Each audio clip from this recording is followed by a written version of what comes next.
All right, everybody. So, good morning. And I think today I'm going to put this out just on the regular channel. Normally, we do the podcast just for the members. I haven't put one out publicly in quite some time, probably since last year during the playoffs. So we're up so early this morning, I figured, what the hell. And he's resting comfortably, as you can see. Had a decent night. Boy, I passed out early. I fell asleep at 8 o'clock on the floor with him. And then I woke up about 9:30 and kind of waddled around saying goodnight to everybody. Went back in the chair. And we didn't get out here until, let's see, I think it was like 5 after 5 that we finally got up. So we got good sleep. And a couple of days ago, I added in a homeopathic and some aspirin for his pain. I've been giving him a bunch of stuff already, so I think we're at the point now where we're spending a solid $200 a week. Might be, no, it's more than that. Anyway, I added in some stuff, and you know, like you would normally get when a dog takes something new, or anybody takes something new. He's got a little bump there. He's had a really good couple of days. You combine that with the ridiculously high pressure and low humidity, and he's been much more himself the last couple of days. So still whining all the time. You know, he'll most likely at some point during this show, he might sit up and start whining at me. He just wants a lot of attention, a lot of massage, a lot of attention. But we're just taking it day by day. He's been on this arc of having a couple good days, a couple bad days, so we'll see. Now, in terms of the Panthers, come out yesterday, the way Maurice was talking about it, I put together a thread. To me, I just nailed the tip of my finger. You guys know I turned my finger into sausage meat. Oh, and I just moved my hand and I nailed it. You saw the camera move. Let me see. Am I bleeding again? No, I'm okay. Oh, boy, that hurts. And I've been doing that now for 2 days. I keep nipping the tip of it. That's where the cut is anyway. So, okay, that hurts. Woo-hoo-hoo. So, yeah, as soon as I start talking about Barkov, I hurt myself. That figures. So I put out a thread, and this is just my opinion here. But I saw some people saying on Twitter that they thought for sure it was a concussion, and I don't understand why. Because you can get, first off, you can have a couple of concussion symptoms and not have a concussion. You can get clocked in the jaw and not have a concussion. Now, the way that Maurice is talking about things, about how he passed his tests, and the next 24 hours, as long as he's strong, we should be good to go or fine, whatever words he used. That sounds to me more like he's in the part of the protocol where he did not get officially diagnosed, but but at worst it was inconclusive, and they have to keep monitoring him with tests over the next 24 to 48 hours. It does not sound to me like he's in the part of the protocol where he's been diagnosed. Now, we all know that Maurice can talk in riddles sometimes, right?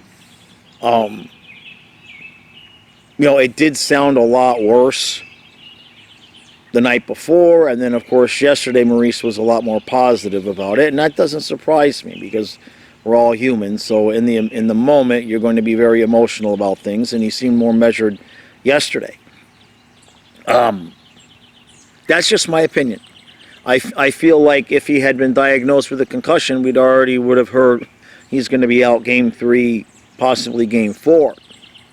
But what it sounds to me, again, like from what Maurice is saying, it sounds to me like the results at worst that night were inconclusive, and that he's not been getting worse, which means symptoms. There's a protocol in the concussion protocol. There's a part where they talk specifically about if the results of the initial tests are inconclusive, then they will monitor things for the next 24 to 48 hours to make sure that symptoms do not come on later. And then if they don't, then he's cleared because he doesn't have a concussion. So that's what I think is going on. I put out the thread.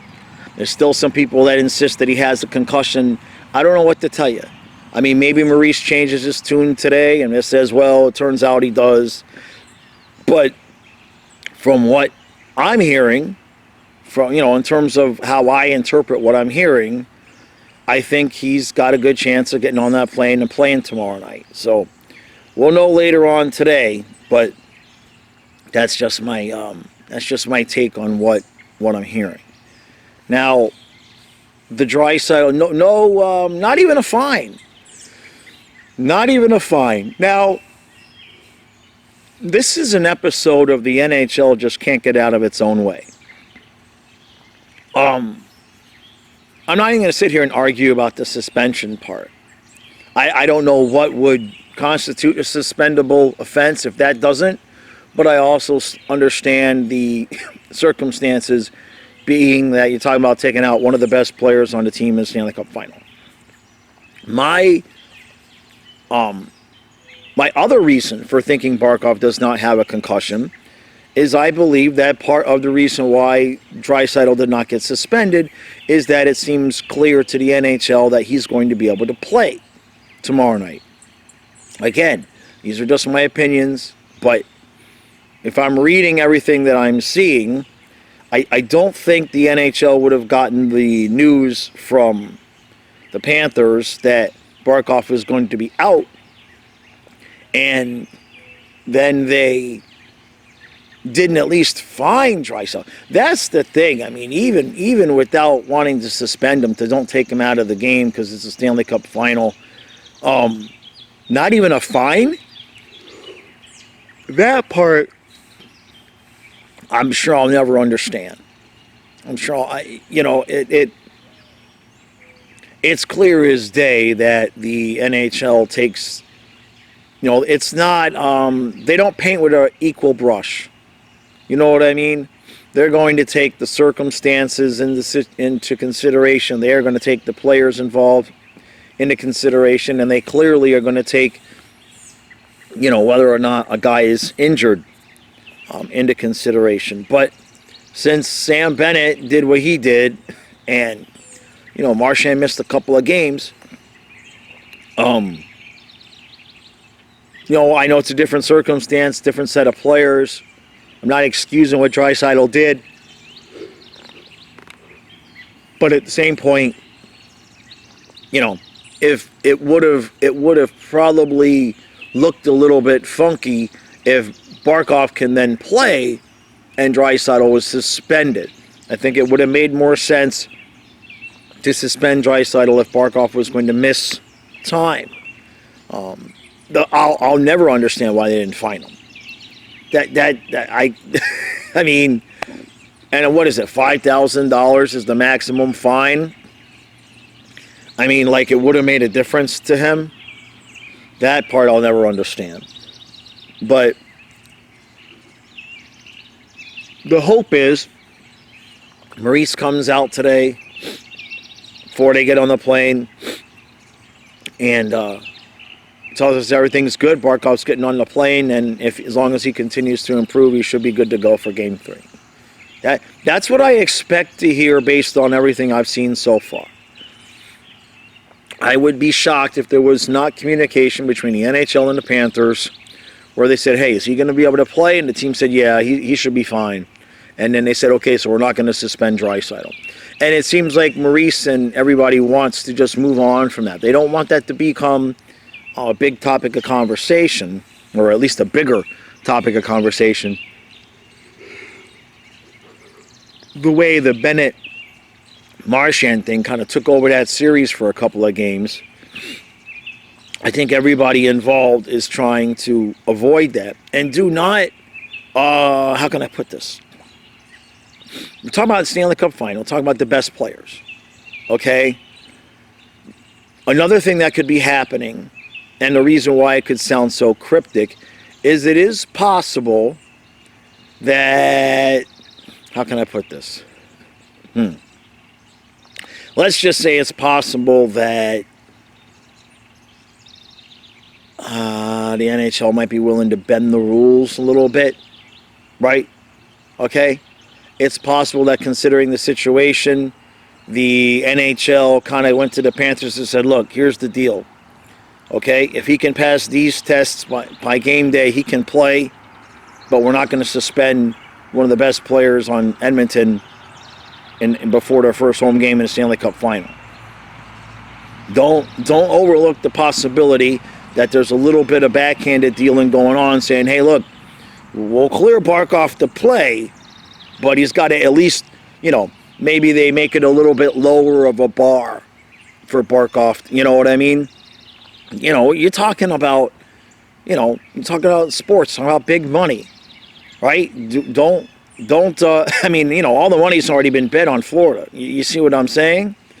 Don't underestimate the possibility that they are going to bend the rules in both directions to make sure both players are on the ice tomorrow night. That's all I'm going to say about that. I ain't want to put out conspiracy theories, but the other part to that is if you think everybody just behind the scenes follows the letter of the law, I got a bridge in my front yard to sell you.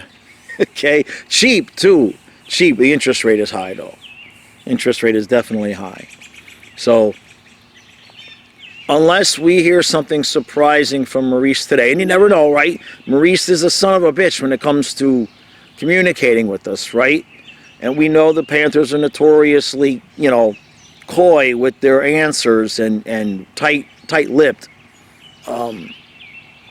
But unless we get a surprise today, I think Maurice will say Barkov is, at least he's going to say he's on the plane and he's on pace to where he can play, as long as he continues to improve / not get worse. Now we still don't know. Has he got a broken jaw? Was it? Obviously, he's going to have had ringing in his ears. I think that's kind of how it looked to me a little bit. When he stood up, it looked like he was holding his jaw, but the same way, it also could have been, he could have been covering his ear a little bit because maybe he stood up and started getting some ringing in the ear. And look, here's the thing. You can have a couple concussion symptoms from getting clocked like that, but it's not really a concussion, right? And again, the way Maurice worded it, he kind of passed his tests. So I suppose, to me, that's the thing that says they got an inconclusive diagnosis. Because the way Maurice said it is he kind of passed his test. So what that says to me is he did well enough for them to say, well, I don't think he's got a concussion, but it's possible from the hit he took, so we're going to monitor him for the next 24 to 48 hours. That's how the protocol works if he does not get diagnosed. So, unless Maurice is playing word games, I don't think Maurice would play word games to make it sound better than, well, then again, I take that back. I take that back. Maurice will do that from time to time, right? Well, he might be good for Monday, and then on Monday it turns into, well, I'd say he's week to week. I have a hard time believing that the Panthers would have communicated to the NHL that he does have a concussion. He's definitely going to be out a game or two, and the NHL didn't take action. Anything's possible. Don't get me wrong. Anything's possible. But the look for the league, if Barkov's out with a concussion and Draisaitl's out there skating around. Geez, not just the look for the league, but the possible retribution on Draisaitl. You know what I mean? These are just human beings out there. And I know Boston talked about retribution and all of that. And it kind of hurt them. It kind of hurt them a little bit because they focused on just beating the crap out of us for 2 games, and they kept leaving the puck there. So the stakes are a lot higher right now. Hopefully we'll find out today. But we know with Maurice, he's going to be cryptic. He's so cryptic with how he speaks anyway. I mean, I get a lot of what he's saying, but when he's talking about injuries and whatnot, it's he's very cryptic. And, it's good, it's good theater. It's good theater. So I would suspect that at least we will hear today Barkov is on the plane. He's improving. And if he continues to improve, we should be good. It's probably what we're going to hear, right? But what does should be good mean? You know what I mean? What is should be good? Should be good for him to eventually come back in this series. Should be good for Game 3. Should be good for Game 4. That's the part that's open for interpretation. So, and then like I said, maybe the doctors were kind of like, he might kind of have a little concussion, maybe, I don't know.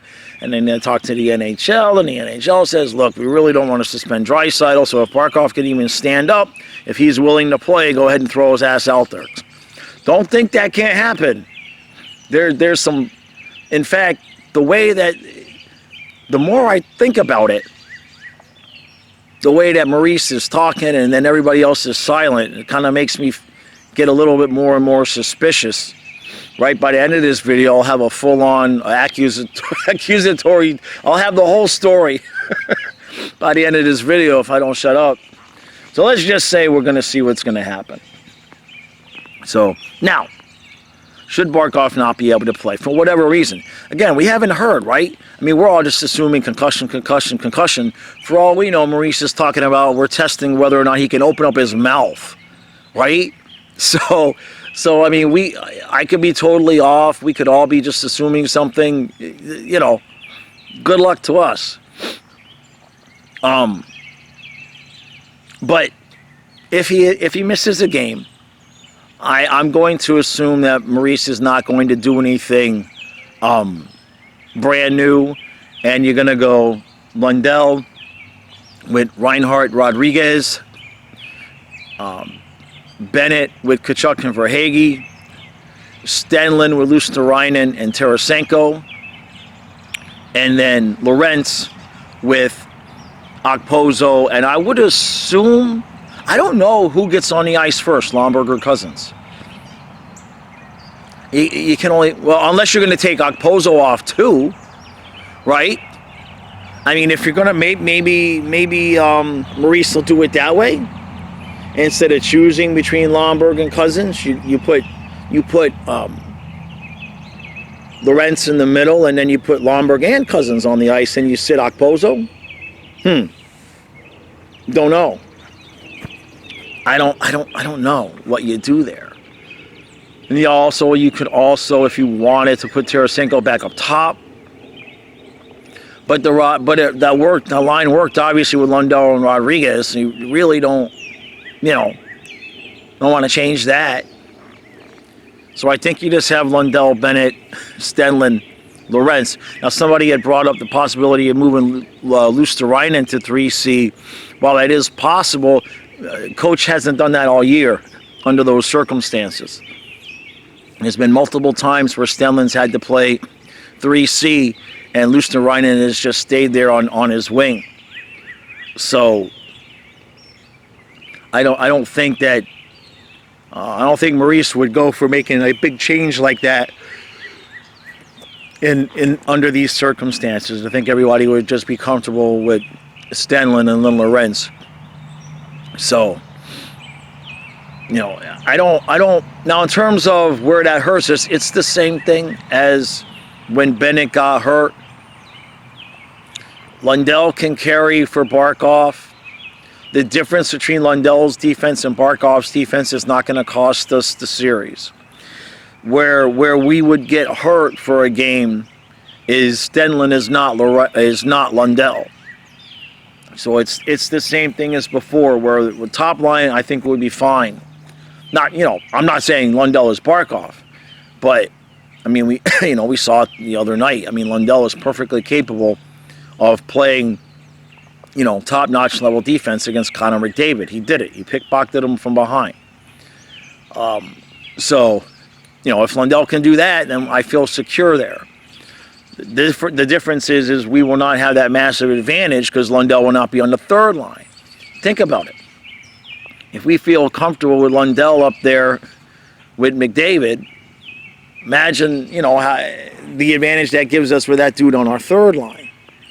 So that to me is where where things come in. Can Stenlund play make, for Tarasenko? That kind of puts Tarasenko in a spot of just being, I want to say misused, underused, but he's been playing a solid game. He's been playing a solid game. It's just, especially with Stenlund there, you're not going to see a lot of offensive. You're not going to see a lot of offensive play being driven. So, what's Edmonton going to look like? That's the other question, right? Excuse me. What, you're talking about now it's 2-0. Is it an elimination game? No, not exactly. You don't want to consider it an elimination game because, it's not over at 3. They don't give you the cup for being up 3-0, right? It's almost, but almost is almost, okay? Fluffy has almost croaked a couple of times in the last month, but he's still here. So almost is almost.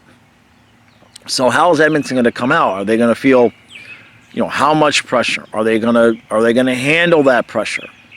I know McDavid's trying to draw parallels to how they started off the season. This is not game 10, 15. There's no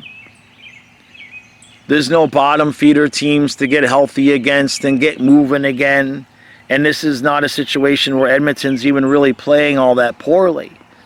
So it's a completely different situation, but I get it. I mean, when we were down 3-1 to Vegas, I was saying the same thing. Like, hey, we came back from Boston, right?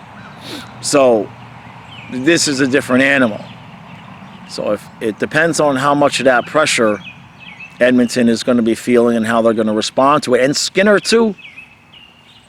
Skinner's first home Stanley Cup final game is an absolute must-win. Like if Edmonton starts out at home, game 1, and the Panthers win that game and Skinner's a little bit shaky, all right.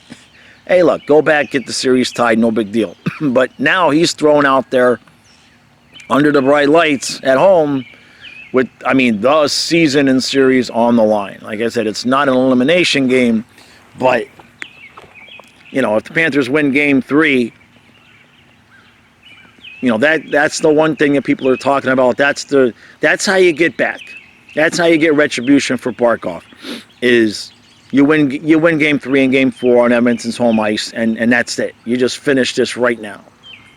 I'm not going to say the S word unless we win game 3, because you shouldn't say the S word. If you win game 3, you can say it because that's just the next logical conclusion. You're certainly not going to sit there and be like, lose one in Edmonton so we can win at home. Screw that. No. And I don't think the Panthers would care about it. To be honest, as much as the Panthers enjoy playing at their home, I think they would relish the role of winning that sucker in Edmonton, especially now, right? Especially now with the situation with the captain. So we shall see. Now the only other thing is I don't expect too much in the way of any other lineup changes for the Panthers. I had thought about for a half a second, if you wanted to really get creative and put Cousins up there, because you're going to have to insert a new player, right? You're going to have to insert a new player, but with Barkov being out, Lundell covering for him, there's really not a reason to mess with any of the wingers. There's really not a reason to do that because, if you put Cousins up there, then you're still talking about needing to put somebody else in the fourth line, from the top 9. So it wouldn't make any sense that way. We're not in that situation right now where one of those lines is struggling and we need to change it. Verhaeghe got moved around, but we've talked about this a lot during the season where everybody played with everybody, and that's what's helping Rodriguez now, especially too. Everybody's played with everybody, so at this point, it don't matter. It really don't matter, and it really even take the fourth line guys into consideration. Stenlund's played. Hell, I think one night Stenlund had to play 2C because of injuries and illness. Stenlund's played a lot of 3C. Lorenz has played with everybody. Everybody's played with everybody. So you could have, Lundell, Lomberg, and, Tarasenko out there. And it's like, well, everybody's played with everybody. Lundell had time with Tarasenko, right? So, we've seen some funky combinations out there when the line changes aren't quite done. I think at one point I saw Lundell, Barkov, and Okposo out there. And I don't know how that would happen because center for center should happen.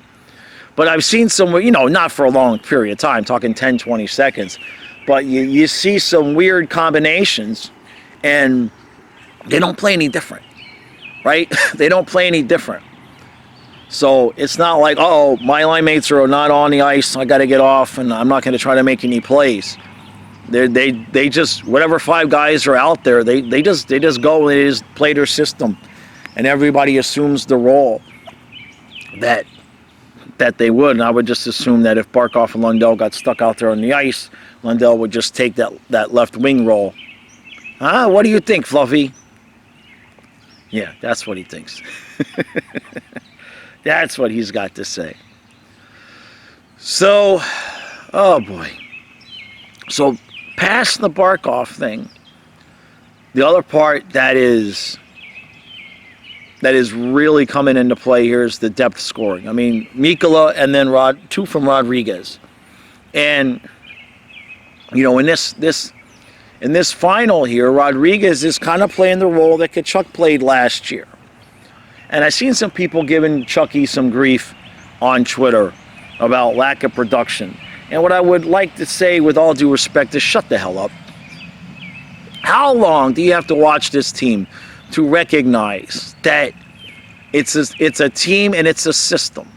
And each player is going to just play their role based upon who we're playing and the opponent and the skill set of the other team.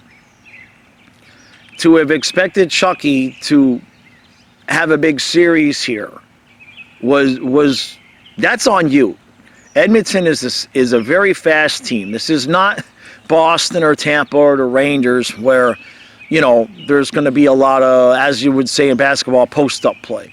There's not going to be a whole ton of scrambling or in front of the net and deflecting and whatnot.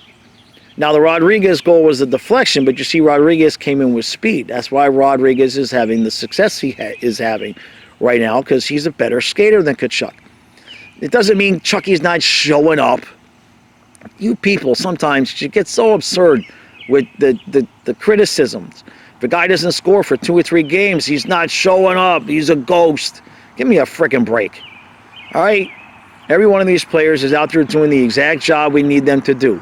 We all know Chucky's not the biggest, baddest skater in the world. I already seen somebody talk about queue up the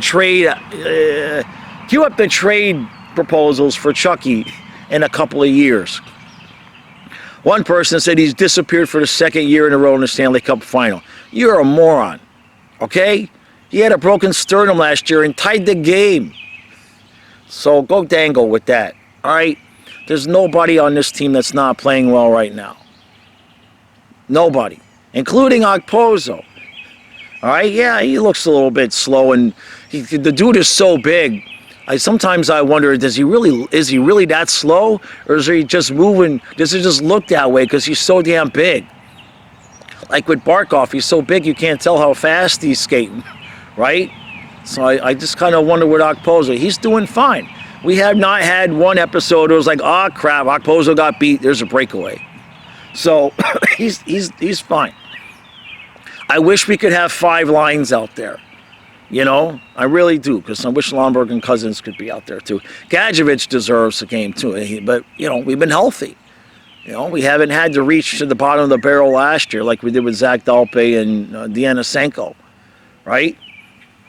Who else was out there? Well, the Stalls were out there. There was one other guy, I can't remember, that had the, like, who was it? No, maybe I'm thinking Maxon Mammon the year before, or the year before that. Maybe that's what I'm thinking. Panthers in the past have not been blessed with great health in the playoffs. You know, we got through the Bennett thing this year, and then we've been pretty much, we've been pretty good since then, right? So knock on wood, although, knock on metal. I'll knock on the chair here. But yeah, so Chucky's not getting a bunch of goals. That it's not that kind of series. You know, we can't, you have to keep your legs moving. You can't, you know, take a lot of time and park yourself in front of the net, especially if you're Chucky, because if you've got to start chasing from a stationary position, now you got a problem. So I have no problem with Tkachuk being up near the blue line in the circles, distributing the puck. You know, we played 2 games, and people are saying he's not showing up. What the hell is wrong with you people? Why you get so stressed, so negative about? I mean, if I'm not negative, nobody should be. Okay, I should be like the bottom of the barrel barrier. Like, hey, look, if Jaws thinks it's okay, it must be okay, because I'm the first one to bitch. Oh, I just had a bug fly in my eye. No shit, right here, live one. Yeah. Oh my God. Please pause for station identification. It's not my fault, Fluffy. I'm sorry. I literally had a bug fly in my eye, and it's in there too. What are you whining about? Huh? What, you don't want me getting so agitated about Tkachuk?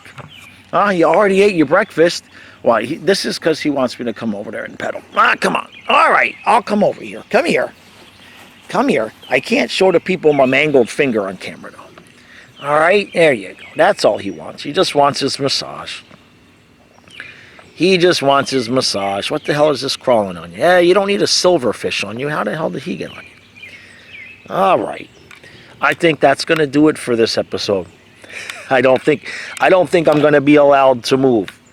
So that's where we are. All right, I'm going to put this out. It should be out before Maurice lets us know anything. Unless, of course, as soon as I put this out, Maurice will say, he's out for the rest. Yeah, that's it. He's fine. He's fine for next season. That'll be the Maurice thing. All right, appreciate all the support. We'll see you again later.